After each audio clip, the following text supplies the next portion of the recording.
క్షణక్షణం పోరాటం కణం ప్రజాపక్షం జనసైనిక్ న్యూస్ కి స్వాగతం. ముందుగా హెడ్లైన్స్. ఫైళ్ల దహనం కేసులో కీలక మలుపు, తీగ లాగారు, డొంక తిరిగిపోయింది. సిఐడి చేతికి పూర్తిగా కేసు అప్పగింతే తరువాయి. అరెస్టులకు శ్రీకారం, ముందస్తు బెయిల్ కోసం కోర్టులకు పరిగెడుతున్న నిందితులు. మాజీ ఎమ్మెల్యే నవాజ్, జింకా చలపతి మాధవరెడ్డి, రామకృష్ణారెడ్డి, శశికాంత్ల అరెస్టులకు రంగం సిద్ధమైపోయిందా? నాన్ బెయిలబుల్ సెక్షన్ల కేసులకు కోర్టు ముందస్తు బెయిల్ లభించేనా? కూటమి సర్కార్కు శాండ్ సెగ తగులుతోందా? ఉచిత ఇసుక హామీని ఎమ్మెల్యేలు నీరుగార్చుతున్నారా? ఇప్పటికే 2-3 సార్లు ముఖ్యమంత్రి చెప్పినా టీడీపీ నేతలకు వినబడలేదా? ఆదాయ వనరుల కోసం టీడీపీ నేతలు ఆవురావురమంటూ అర్రులు చాస్తున్నారా? దేదీప్యమానంగా చౌడేశ్వరి అమ్మవారి జయంతి వేడుక. తొగట వీర క్షత్రియ సంఘం ఆలయ కమిటీ ఆధ్వర్యంలో పలు సేవా కార్యక్రమాలు. రక్తదానం, అన్నదానంతో అభినందనల వెల్లువ. ఆలయ కమిటీ చైర్మన్ పురాణం చంద్రశేఖర్ నేతృత్వంలో సాగిన అమ్మవారి జయంతి వేడుకకు పోటెత్తిన భక్తులు. యుగ పురుషులు ఎన్టీఆర్, రంగా విగ్రహాలు ఆవిష్కరణ. తంబళ్లపల్లిలో కొత్త చరిత్రకు నాంది పలికిన నేతలు. క్షేత్రస్థాయిలో కూటమి బలోపేతానికి శ్రీకారం. అదే అంగళ్ళు కూడలిలో గత ఏడాది ఇదే రోజు చంద్రబాబు మీద వైకాపా శ్రేణులు రాళ్ల దాడి. దెబ్బకు దెబ్బ అన్నట్లు అదే చోట విగ్రహాలు ఏర్పాటు చేసి సత్తా చాటిన టీడీపీ శ్రేణులు. ఇక డీటెయిల్స్ చూస్తే మదనపల్లె ఫైళ్ల దహనంలో కీలక మలుపు. వైఎస్ఆర్సీపీ నేతలపై నాన్ బెయిలబుల్ కేసులు నమోదు. తీగ లాగారు, డొంక కదిలింది. ఇక యాక్షనే తరువాయి అన్నట్లు సాగుతోంది ఫైళ్ల ఫైట్ కేసు. మదనపల్లె ఫైళ్ల దహనం కేసులో 4 నిందితులపై నాన్ బెయిలబుల్ కేసులు నమోదు చేస్తూ 1వ పట్టణ పోలీసులు ఎఫ్ఐఆర్లు నమోదు చేశారు. నిందితుల్లో మదనపల్లె వైఎస్ఆర్సీపీ మాజీ ఎమ్మెల్యే నవాజ్ బాషా, పురపాలక సంస్థ వైస్ చైర్మన్ జింకా వెంకటచలపతి, పెద్దిరెడ్డి ప్రధాన అనుచరులు మాధవరెడ్డి, రామకృష్ణారెడ్డి ఉన్నారు. రాష్ట్ర ప్రభుత్వం కేసును పూర్తిగా సిఐడికి అప్పగించినా మరుక్షణం అరెస్టులు స్టార్ట్ అవనున్నట్లు విశ్వసనీయ సమాచారం. కేసు వివరాలను పోలీసులు మదనపల్లె ఏడీజే కోర్టులో సమర్పించారు. 8 కేసులు నమోదు చేసినట్లు గతంలో కర్నూలు రేంజ్ డీఐజీ కోయ ప్రవీణ్ ప్రకటించగా, ఇప్పుడు ఈ 4 కేసుల వ్యవహారం వెలుగులోకి వచ్చింది. కీలకమైన భూముల పత్రాలు స్వాధీనం చేసుకుని నిందితుల ఇళ్లలో పోలీసులు సోదాలు నిర్వహించగా వారి దగ్గర ఉండకూడని భూముల పత్రాలు లభించాయి. మాజీ ఎమ్మెల్యే నవాజ్ బాషా ఇంటి నుంచి 8 దస్త్రాలు స్వాధీనం చేసుకోగా, ₹1 కోటి పైబడి భూముల క్రయ విక్రయాలకు సంబంధించిన దస్తావేజులు ఉన్నట్లు ఎఫ్ఐఆర్లో నమోదు చేశారు. వెంకటాచలపతి ఇంటి నుంచి స్వాధీనం చేసుకున్న 10 దస్త్రాల్లో మదనపల్లె తహసీల్దార్ కార్యాలయంలో ఉండాల్సిన ప్రొసీడింగ్స్ దస్త్రాల జిరాక్స్ పత్రాలు ఉన్నట్లు ఎఫ్ఐఆర్లో వివరించారు. మాధవరెడ్డి నివాసంలో 59, రామకృష్ణారెడ్డి నివాసం నుంచి 124 దస్త్రాలు లభించినట్లు ఎఫ్ఐఆర్ కాపీలో పొందుపరిచారు. వీటి ఆధారంగా వీరిపై నాన్ బెయిలబుల్ కేసులు నమోదు చేశారు. నిందితులపై ఫోర్జరీ, ప్రభుత్వ రికార్డుల ఫోర్జరీ రికార్డులు దగ్గర ఉంచుకోవడం, దొంగతనం, దొంగ సొత్తు ఉంచుకోవడం, సాక్ష్యాలు చెరిపివేయడం, నిందితులకు సహకరించడం తదితర సెక్షన్ల కింద కేసులు నమోదు చేశారు. ముందస్తు బెయిల్ పిటిషన్లు వేసిన నిందితులు వైఎస్ఆర్సీపీ నేతలు అరెస్ట్ నుంచి తప్పించుకునేందుకు ప్రయత్నాలు చేస్తున్నారు. ముందస్తు బెయిల్ కోరుతూ కోర్టులో పిటిషన్ వేశారు. నమోదు చేసిన కేసుల వివరాలను తెలపాలని, తమపై ఎలాంటి చర్యలు తీసుకోకుండా ఆదేశాలు జారీ చేయాలని కోరుతూ వైఎస్ఆర్సీపీ నేతలు కోర్టు గడప తొక్కారు. వైఎస్ఆర్సీపీ నేతల ఇళ్లలో స్వాధీనం చేసుకున్న దస్త్రాలే కీలకంగా మారనున్నట్లు తెలుస్తోంది. వీటన్నిటిని పరిశీలిస్తే కుట్రకోణం బయటపడే అవకాశం ఉందని పోలీసులు భావిస్తున్నారు. కూటమి సర్కారులో పెద్దన్న పాత్ర పోషిస్తున్న టీడీపీ ఇప్పుడు శాండ్ రాజకీయాల్లో కూరుకుపోతుందనే వాదన బలంగా వినిపిస్తోంది. దీనిపై నేరుగా చంద్రబాబు సైతం స్పందించే పరిస్థితి వచ్చిందంటేనే ఆశ్చర్యంగానూ ఆసక్తిగానూ మారింది. వైసీపీ హయాంలో ఇసుకను విక్రయించారు, ఎవరికీ ఉచితంగా ఇవ్వలేదు. దీనిని తనకు అనుకూలంగా మార్చుకున్న చంద్రబాబు శాండ్ విషయంలో కీలక నిర్ణయం తీసుకున్నారు.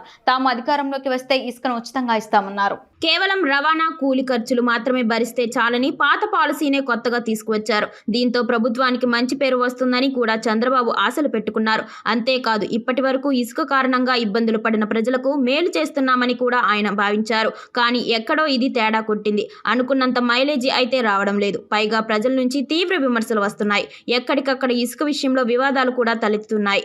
చివరకు ఇవి చంద్రబాబు వరకు కూడా చేరాయి. దీంతో ఆయన తమ్ముళ్ల జోక్యానికి అడ్డుకట్ట వేయాలని నిర్ణయించుకున్నారు. అన్నారు. ఇదే విషయాన్ని వారికి కూడా స్పష్టం చేశారు.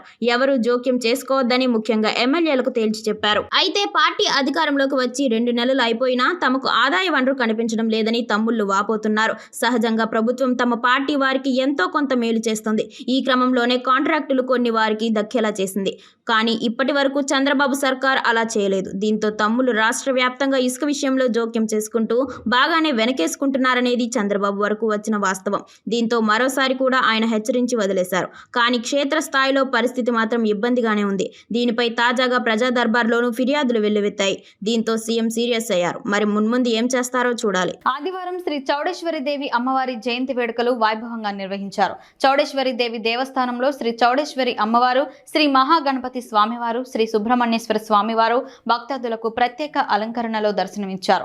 ఆలయ కమిటీ చైర్మన్ పురాణం చంద్రశేఖర్ నేతృత్వంలో వివిధ కార్యక్రమాలు ఘనంగా నిర్వహించారు. తరలివచ్చిన భక్తాదులకు అన్నదానం నిర్వహించారు. ఉదయం పంచామృత అభిషేకంతో ప్రారంభమైన చౌడేశ్వరి అమ్మవారి జయంతి వేడుకలు కన్నుల పండుగగా చేపట్టారు. ఓవైపు రక్తదాన శిబిరంలో యువకులు ఉత్సాహంతో పాల్గొని పలువురికి ఆదర్శంగా నిలిచారు. మరోవైపు ఉచిత వైద్య శిబిరంలో పలువురు పరీక్షలు చేయించుకొని మందులు తీసుకున్నారు. ఇంకోవైపు బారులు తీరిన భక్తులకు పూజారులు తీర్థ ప్రసాదాలు అందజేశారు. అన్నదాన కార్యక్రమం మధ్యాహ్నం 12:30 నుంచి 3 గంటల వరకు కొనసాగింది. వందలాదిగా తరలివచ్చిన భక్తులకు తొగట వీర క్షత్రియ పెద్దలు పురాణం చంద్రశేఖర్, నీలకంఠ, నాగరాజు, ఆంజనేయులు, పెద్దబాబు, కమలామరి కృష్ణ, వెంకటనారాయణ తదితరులు దగ్గరుండి పర్యవేక్షించారు. అనంతరం అమ్మవారి పుష్ప పల్లకి ఊరేగింపు నిర్వహించారు. ఈ కార్యక్రమం మధ్యాహ్నం 3 గంటల నుంచి రాత్రి 7 గంటల వరకు మాయాబజార్ గుండా కదిరి రోడ్డు నుంచి చౌడేశ్వరి నగర్ 1వ వీధి ద్వారా ఊరేగింపు సాగింది. అమ్మవారి పుష్ప పల్లకిలో పాల్గొని భక్తులందరూ దర్శనం చేసుకున్నారు. శ్రీ చౌడేశ్వరి దేవి జయంతి సందర్భంగా ప్రత్యేక పూజలు చేసి రక్తదానం, అన్నదానం కార్యక్రమాల్లో పాల్గొన్న తెలుగు యువత రాష్ట్ర అధ్యక్షులు శ్రీరామ్ చినబాబు, డీఎస్పీ కొండయ్య నాయుడు. ఈ కార్యక్రమంలో తొగట వీర క్షత్రియ సంఘం అధ్యక్షులు పురాణం చంద్రశేఖర్, గుండ్లపల్లి యుగేశ్వర్ బాబు, ట్రెజరర్ రత్నయ్య, సెక్రటరీ పవన్, మాజీ అధ్యక్షులు ఉప్పు రామచంద్ర, మేడం సిద్దప్ప, కమలామరి కృష్ణ, నీలకంఠ, మోడం నాగరాజు, వెంకటేష్, ప్రభాకర్, లోకేష్, మోడం శివకుమార్, భావనారాయణ, శంకర మరియు తొగట వీర క్షత్రియ సంఘం నేతలు పాల్గొన్నారు. మానవత్వం పరిమళిస్తూ సేవకు ప్రతిరూపంగా పేదలు, అభాగ్యులు, సహాయార్థుల సేవలో తరిస్తున్న మదనపల్లె దాత్రి ఫౌండేషన్ నిర్వాహకురాలు డాక్టర్ స్వాతి చక్రపాణికి అరుదైన ఓరుకల్లు రాణి రుద్రమదేవి పురస్కారం వరించింది. నిరంతరం సామాజిక బాధ్యతతో ముందడుగు వేస్తున్న స్వాతికి అవార్డు లభించడం పట్ల పలువురు మిత్రులు, సహచరులు, శ్రేయోభిలాషులు అభినందనలు తెలిపారు. అయితే ఆమె మాత్రం పురస్కారం మరింత బాధ్యతను పెంచిందని స్వాతి చెప్పడం పట్ల ఆమె సేవా నిరతకి అద్దం పడుతోంది. మదనపల్లె డివిజన్లో గత కొన్నేళ్లుగా సామాజిక సేవా కార్యక్రమాలకు పెద్దపీట వేస్తూ సమాజ సేవలో నిమగ్నమైన స్వాతికి తెలంగాణ రాష్ట్రానికి చెందిన కన్నతల్లి ఫౌండేషన్కు చెందిన వారు అవార్డును ప్రదానం చేశారు. అవార్డు అందుకున్న స్వాతి మాట్లాడుతూ, ఈ పురస్కారం నా బాధ్యతను మరింత పెంచిందని చెప్పారు. రెవెన్యూ భూ బాధితులకు అండగా పోరాడతాం. భూ కబ్జాలకు పెద్దిరెడ్డి రామచంద్రారెడ్డి నైతిక బాధ్యత వహించాలి. పెద్దిరెడ్డి కన్నా రాబందులే నయం. అవినీతి అక్రమాలను బయటపడకుండా ప్రభుత్వ రికార్డులను తగలబెట్టారు. రాజకీయ పలుకుబడితోనే పేద ప్రజల భూములను లాక్కొన్నారు. మదనపల్లిలో జరిగిన రెవెన్యూ భూ బాధితుల సదస్సుకు భారీగా తరలివచ్చిన భూ బాధితులు. 20న విజయవాడలో రెవెన్యూ భూ బాధితుల సమావేశంలో సిపిఐ రాష్ట్ర కార్యదర్శి రామకృష్ణ వ్యాఖ్యలు. రెవెన్యూ భూ బాధితులకు అండగా పోరాడతామని, రెవెన్యూ అధికారులు, భూ కబ్జాదారులు కలిసి వారు చేసిన అవినీతి అక్రమాలను బయటపడకుండా చూడడం కోసమే ప్రభుత్వ రికార్డులను తగలబెట్టారని, భూ కబ్జాలకు పెద్దిరెడ్డి రామచంద్రారెడ్డి నైతిక బాధ్యత వహించాలని సిపిఐ రాష్ట్ర కార్యదర్శి రామకృష్ణ అన్నారు.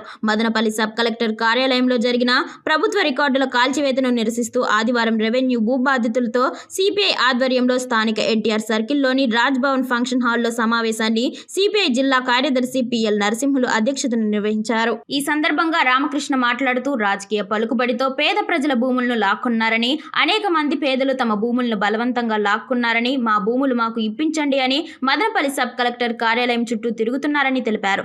రాష్ట్రంలోని 26 జిల్లాలలో భూ అక్రమాలను జరిగినట్లు చాలా మంది బాధితులు మా దృష్టికి తీసుకురావడం జరిగిందని, వీటన్నిటిపై ఇదివరకే సీఎం చంద్రబాబు నాయుడుతో మాట్లాడడం జరిగిందని తెలిపారు.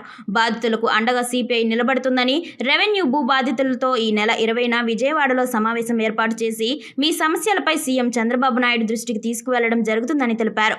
బాధితులకు న్యాయం జరిగే వరకు పోరాటాన్ని కొనసాగిస్తామన్నారు. రెవెన్యూ ప్రధాన కార్యదర్శి సిసోడియా మదనపల్లి సబ్ కలెక్టర్ కార్యాలయంలో ఒక్కరోజు ఫిర్యాదులు స్వీకరిస్తేనే 500లకు పైగా ఫిర్యాదులు వచ్చాయని, రెవెన్యూ డివిజన్ పరిధిలో వేలాది మంది పేదలు కబ్జాదారులు కూరల్లో చిక్కుకున్నారని, వీరందరికీ విముక్తి కలిగించాలన్నారు.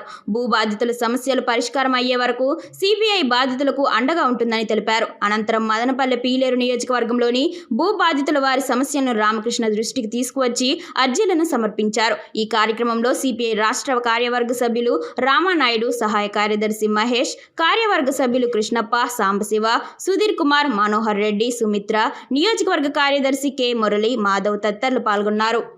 పేదవాడి భూముల వలన పోరాటం పోయి అధికారంలో ఉండి సిగ్గు ఎగ్గు లేకుండా పేదవాడి భూములు కొట్టేస్తా ఉన్నారు, రైతుల భూములు కొట్టేస్తా ఉన్నారు. భూములు మీరు తప్పుడు లెక్కలు రాసి కొట్టేస్తా ఉన్నారు. ఇప్పుడు మన పాపం ఎక్స్ సర్వీస్ మెన్ వెంకటరమణ ఉన్నాడా? వెంకటరమణ మాట్లాడాడు. ఎక్స్ సర్వీస్ మెన్ ఇంకా సర్వీస్ లోనే ఉన్నాడా? ఒకసారి తీయండి ఈ తుపాకి, అంతే. వేరే మార్గంలే. కాంచిపార్కు ఎంత అన్యాయం. ఆయన ఇంకా సర్వీస్ లో ఉన్నాడు, మిలిటరీలో పనిచేస్తా ఉన్నాడు. అలాంటి వ్యక్తి వాళ్ళ ఇక్కడ వచ్చి మన ముందు మీడియా ముందు మా భూములు ఇట్లా అన్యాయం జరిగింది, భూములు లాక్కున్నారని చెప్పే పరిస్థితి అంటే నిజంగా పరిపాలకులకు సిగ్గుందని నేను అడుగుతా ఉన్నా. ఈ దేశాన్ని పరిపాలించిన పరిపాలకులందరూ కూడా సిగ్గుతో తల వంచుకొని వాళ్ళ కాళ్ళు పట్టుకోవాలి. మన కోసమేమో యుద్ధ భూములో పోయి అక్కడ ప్రాణాలకు తెగించి ఆయన ఉంటాడా? ఆయన భూమిని ఇక్కడ మనము కొట్టేస్తామా? సిగ్గుందా మీకు? ఇంత అన్యాయం ఎక్కడన్నా ఏ దేశంలోనైనా జరుగుతా ఉందా? నేను ఎక్స్ సర్వీస్ మెన్ అనుకున్నా, కాదు, ఇంకా సర్వీస్ లో ఉన్నాడు ఆయన. కాబట్టి ఏమంటే చాలా అన్యాయం జరుగుతూ ఉంది. ఇక్కడే అనుకోవద్దండి, మా దృష్టికి చాలా విషయం. నేను వస్తా ఉంటే మన పత్తనపల్లి దగ్గర పోయి చూశాం. అంత పేదవాళ్ళంతా ఈ భూమి మాకు ఇళ్ల స్థలాలు కావాలని జెండాలు నాటినారు. నేను అడిగి పోయి చూస్తే అది నిడిమామిడి మట్టం భూములని 19 ఎకరాల 84 సెంట్లు, దాదాపు 40-50 కోట్లు దాని విలువ భూమి. ఆ భూమిని ఆ పక్కనే ఉండే అప్పరా చెరువు అనే ఊళ్ళో ఉండే వాళ్ళకి బినామీ పేర్ల మీద అది అది అడంగల్ రాసి పరిస్థితి. అడంగల్లో రాసి అంతా ఆక్రమిస్తామంటున్నారు. బద్వేల్ దగ్గర వేలాది ఎకరాలు ఈ రకంగా అక్రమంగా రాసుకున్నారు. కడప జిల్లాలో ఎక్కడ పోయినా అదే పనే. ఇంతకుముందు మన ఈశ్వర చెప్పాడు, ఆడ రాయచోట్లో కలెక్టర్ ఆఫీస్ దగ్గరే ఆ భూమినే, కలెక్టర్ ఆఫీస్ భూమినే కబ్జా చేస్తున్నారు. వాడు కలెక్టర్ 16 ఎకరాల భూమి కలెక్టర్ ఆఫీస్ దగ్గర కబ్జా చేస్తా ఉంటే కలెక్టర్ ఏమన్నా నిద్రపోతా అన్నాడా? కలెక్టర్ నిద్ర ఎట్లా వస్తుందా నేను అడుగుతా. దివ్యాంగుల కోవెల వెలుగు ప్రత్యేక పాఠశాలలో భారత ప్రభుత్వం మహిళా మరియు శిశు అభివృద్ధి మంత్రిత్వ శాఖ వారి ఆదేశాల మేరకు వెలుగు సంస్థలో అంగ్వన్ జన్ జాగృత అభియాన్లో భాగంగా అవయవ దాన దినోత్సవ వేడుకలు నిర్వహించారు. మదనపల్లె మండలం కోళ్లబైలు పంచాయతీ అమ్మ చెరువు మిట్టలో గల వెలుగు సంస్థలో భారత ప్రభుత్వం మహిళా మరియు శిశు అభివృద్ధి మంత్రిత్వ శాఖ వారి ఆదేశాల మేరకు అగ్దాన్ జన్ జాగృత అభియాన్లో భాగంగా ఈ రోజు అవయవ దాన దినోత్సవ వేడుకలు నిర్వహించడం జరిగింది. ఇందులో భాగంగా వెలుగు సిబ్బంది స్వీటీ మాట్లాడుతూ అవయవ దానం యొక్క ప్రాముఖ్యత గురించి వివరించారు. తరువాత Velugu secretary M Uday Mohan Reddy, convener R Bhagyalakshmi, principal Leena Kumari సిబ్బంది పిల్లల అవయవ దానం గురించి, నా మరణానంతరం నా అవయవాలు మరియు కణజాలను దానం చేస్తానని నేను ప్రతిజ్ఞ చేస్తున్నానని సమూహంగా ప్రతిజ్ఞను చేయడం జరిగింది. అనంతరం వెలుగు ప్రాంగణం నుండి వెలుగు సెక్రటరీ ఎం ఉదయ్ మోహన్ రెడ్డి ర్యాలీని ప్రారంభించారు. ఈ ర్యాలీ మదనపల్లిలోని ముఖ్య కూడలిలో నిర్వహిస్తూ అవయవ దానం గురించి వివరించి స్లోగన్స్ ఇవ్వడం జరిగింది. ఈ కార్యక్రమంలో Velugu secretary M Uday Mohan Reddy, convener R Bhagyalakshmi, principal Leena Kumari సిబ్బంది మరియు చిన్నారులు పాల్గొన్నారు. మోడీ ప్రభావిత సుప్రీంకోర్టు ఎస్సీ వర్గీకరణ తీర్పును వ్యతికించండి. తీర్చండి. సుప్రీంకోర్టు తీర్పుకు వ్యతిరేకంగా మాల మహానాడు ఆధ్వర్యంలో సోమవారం మదనపల్లి సబ్ కలెక్టర్ కార్యాలయం ఎదుట ధర్నా కార్యక్రమాన్ని జయప్రదం చేయండని మాల మహానాడు రాష్ట్ర అధ్యక్షులు యమల సుదర్శనం మాలలకు పిలుపునిచ్చారు. ఎస్సీ వర్గీకరణకు వ్యతిరేకంగా మదనపల్లి సబ్ కలెక్టర్ కార్యాలయం ఎదుట మాల మహానాడు ఆధ్వర్యంలో సోమవారం ఉదయం 10 గంటలకు ధర్నా కార్యక్రమం నిర్వహించడం జరుగుతున్నట్లు మాల మహానాడు రాష్ట్ర అధ్యక్షుడు డాక్టర్ యమల సుదర్శన్ తెలిపారు. గత 25 సంవత్సరాలుగా వర్గీకరణ జరగాలని, మాదిగ సామాజిక వర్గం వర్గీకరణ నాహేతుకమైనది కాదు, దళితుల్ని విడదీయడం మేఘాకు ఓట్ల రాజకీయం రాజ్యాంగ విరుద్ధమని మాల సామాజిక వర్గం పోరాటాలు చేస్తూనే ఉంది. ముఖ్యమంత్రి చంద్రబాబు నాయుడు ఓట్ల రాజకీయాలతో మాల మాదిగల్ని నిట్ట నిలువునా చీల్చడం జరిగిందన్నారు. మాల మహానాడు వ్యవస్థాపకులు స్వర్గీయు పివి రావు చెన్నయ్యలు సుప్రీంకోర్టుకు వెళ్లి 2004లో ఎస్సీ వర్గీకరణ రాజ్యాంగ విరుద్ధమని, రాష్ట్రాలకు వర్గీకరణ చేసే అధికారం లేదని తీర్పు పొందడం జరిగిందన్నారు. నేడు ప్రధాని మోడీ అధికార దర్భంతో తిమ్మిని బొమ్మిని చేసి వర్కింగ్ చేస్తే అధికారం రాష్ట్రాలకు ఉందని తీర్పు ఇవ్వడం జరిగిందన్నారు. మనువాద తీర్పుపై దేశవ్యాప్తంగా మాలలు, ప్రజాస్వామ్యవాదులు వ్యతిరేకిస్తున్నారన్నారు. మన ప్రజాస్వామ్య పోరాటంలో భాగంగా ఆగస్టు 5న మదనపల్లి సబ్ కలెక్టర్ కార్యాలయం ఎదుట మాల మహానాడు ఆధ్వర్యంలో జరుగు ధర్నా కార్యక్రమానికి మాలలకు అధిక సంఖ్యలో పాల్గొని విజయవంతం చేయాలని యమల సుదర్శనం ఒక ప్రకటనలో కోరారు.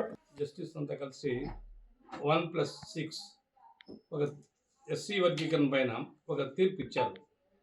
ఈ తీర్పు సైంటిఫిక్ తీర్పు కాదు, శాస్త్రీయమైనది కాదు. ఇది మోడీ ప్రభావిత తీర్పు మాత్రమే మేము భావిస్తున్నాం. ఇది దళిత వ్యతిరేక తీర్పు. 2004లో 5 మంది జడ్జీలు ఇచ్చిన తీర్పు రాజ్యాంగబద్ధంగా అనుసంధించి రాజ్యాంగాన్ని మదించి అక్కడ నుండి అనేకమైన ఆర్టికల్ 14, 16, 340 ఆర్టికల్ అటువంటి ఏదైతే డాక్టర్ బాబాసాహెబ్ అంబేద్కర్ రాశాడో ఆర్టికల్ యొక్క సారాంశాన్ని తీసుకొని ఇక్కడ నుండి వెనుకబడతానాన్ని, అంటరాంతనాన్ని దృష్టిలో పెట్టుకొని ఆ రోజు జడ్జిమెంట్ ఇచ్చారు. వర్గీకరణ రాష్ట్రాలకు చేసే అధికారం లేదని స్పష్టంగా ఇచ్చారు. అయితే జస్టిస్ చంద్రచూడ్ ఇచ్చినటువంటి జడ్జిమెంటు చంద్రచూడ్ యొక్క జడ్జిమెంట్ కాదు, అది మోడీ జడ్జిమెంటు. గతంలో తిరుపతి వచ్చినప్పుడు మందకృష్ణ కాళ్ళు మొక్కితే నేను వర్గీకరణ చేస్తానన్నాడు. అట్లాగే హైదరాబాద్లో విశ్వరూప మహాసభలో కూడా మందకృష్ణకు హామీ ఇచ్చాడు, నేను వర్గీకరణ చేస్తాను. వర్గీకరణ చేయడానికి మోడీకి ఏం అధికారం ఉంది? 341 ఆర్టికల్ ఏం చెప్తా ఉంది? 14, 16 ఆర్టికల్స్ ఏం చెప్తున్నాయి? వర్గీకరణ చేయాలంటే జస్టిస్ ఉషా మేరా రిపోర్ట్లో స్పష్టంగా చెప్పింది. వర్గీకరణ చేయాలంటే పార్లమెంట్ అన్ని రాష్ట్రాలు, మెజారిటీ రాష్ట్రాలు అంతా కూడా ఏకగ్రీవ తీర్మానాలు కాదు, ఏకగ్రీవ తీర్మానాలు చేయాలి. అంతేకాకుండా పార్లమెంట్లో 1/3 మెజారిటీ రావాలా, అప్పుడు దీన్ని చేయాలనుకుంటే. ఇది ప్రెసిడెన్షియల్ లిస్ట్లో ఉంది. దీన్ని మార్చడానికి ఎవరికి అధికారం లేదు. అందులో ఒక జస్టిస్ మేడం ఒక మాట స్పష్టంగా చెప్పింది, ఈ తీర్పు 341కు వ్యతిరేకము. మరి ఈ పరిస్థితుల్లో మేము చెప్తున్నాము. దానికి తోడు క్రిమిలేయర్ పెట్టారు. ఓబీసీలకు క్రిమిలేయర్ కానీ ఎస్సీలకు క్రిమిలేయర్ అంటే అంటరాంతంతో మేము బాధపడుతుంటే, అరాకుల ఉద్యోగస్తులుంటే వాళ్ళ జీవితాలను నాశనం చేయండి ఈ క్రిమిలేయర్.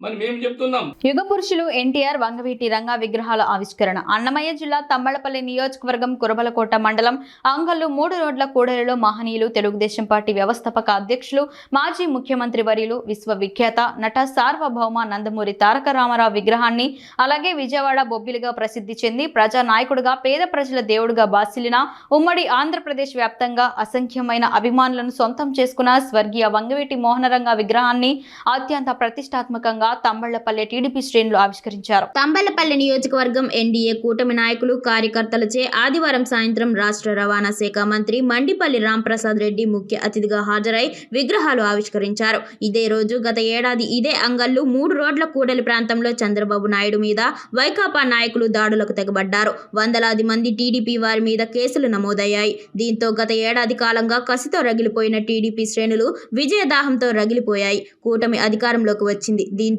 ఇదే తేదీన అదే ప్లేస్ లో బల ప్రదర్శన చేయాలని తలచింది. దీంతో కూడలిలో ఎన్టీఆర్, రంగా విగ్రహాలు ఏర్పాటుకు నిశ్చయించారు. ఇక్కడ చర్చించుకోవాల్సిన విషయం ఏంటంటే, దశాబ్ద కాలం క్రితం ఇది ఎన్టీఆర్ సర్కిల్ గా చేయాలని అప్పట్లో అక్కడ టీడీపీ జెండా కూడా ఆవిష్కరించారు. అయితే వైకాపా ప్రభుత్వం అధికారంలోకి రావడం, రోడ్డు విస్తరణ కూడా జరగడంతో అక్కడ ఉన్న జెండాలు తొలగించారు. వైకాపా మండల నేతలు రంగ ప్రవేశం చేసి దానికి వైఎస్ఆర్ సర్కిల్ గా నామకరణం చేసి నిలువెత్తు బ్యానర్లు కట్టారు. విగ్రహ ఆవిష్కరణ మాత్రం చేయలేకపోయారు. గత ఎన్నికల్లో టీడీపీ అధికారంలోకి వచ్చిన వెంటనే టీడీపీ నేతలు సర్కిల్కు పసుపు రంగులేసి మళ్లీ ఎన్టీఆర్ సర్కిల్గా వాల్ రైటింగ్ చేయించారు.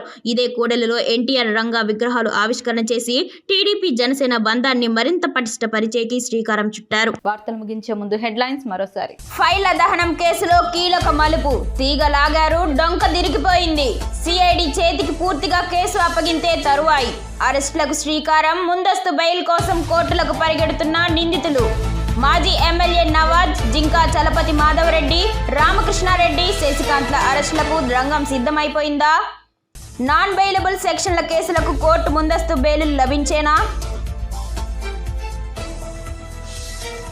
కూటమి సర్కార్కు శాండ్ సెగ తగులుతోందా? ఉచిత ఇసుక హామీని ఎమ్మెల్యేలు నీరుగార్చుతున్నారా? ఇప్పటికే 2-3 సార్లు ముఖ్యమంత్రి చెప్పినా టీడీపీ నేతలకు వినబడలేదా? ఆదాయ వనరుల కోసం టీడీపీ నేతలు ఆవురావురమంటూ అర్రులు చాస్తున్నారా? దేదీప్యమానంగా చౌడేశ్వరి అమ్మవారి జయంతి వేడుక. తొగట వీర క్షత్రియ సంఘం ఆలయ కమిటీ ఆధ్వర్యంలో పలు సేవా కార్యక్రమాలు.